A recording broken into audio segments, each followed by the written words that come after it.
வங்கக்கடலில் உருவான மோந்தா புயல் ஆந்திராவின் காக்கிநாடா அருகே பலத்த சூறைக்காற்றுடன் கடற்கரையை கடந்தது.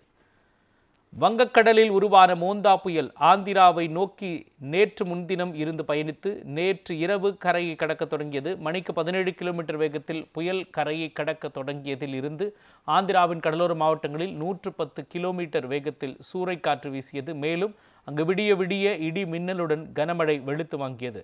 முன்னெச்சரிக்கை நடவடிக்கையாக ஆந்திராவின் காக்கிநாடா, கிருஷ்ணா, எலூரு, கிழக்கு மற்றும் மேற்கு கோதாவரி, அம்பேத்கர், கோனசீமா, அல்லுரி, சீதாராம ராஜு உள்ளிட்ட 7 மாவட்டங்களில் கடலோர பகுதிகளில் தங்கியிருந்த 2 லட்சம் பேர் வெளியேற்றப்பட்டு பாதுகாப்பான பகுதிகளில் தங்க வைக்கப்பட்டுள்ளனர்.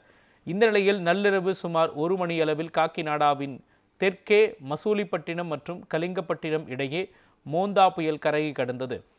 புயல் காரணமாக மசூலிப்பட்டினம், கிருஷ்ணா ஆகிய கடலோர பகுதிகளில் மின்கம்பங்கள், ராட்சத மரங்கள் ஆகியவை வேரோடு சாய்ந்தன. மேலும் இடி மின்னலுடன் விடிய விடிய கனமழை பெய்து வருவதால் பொதுமக்களின் இயல்பு வாழ்க்கை அடியோடு முடங்கியது.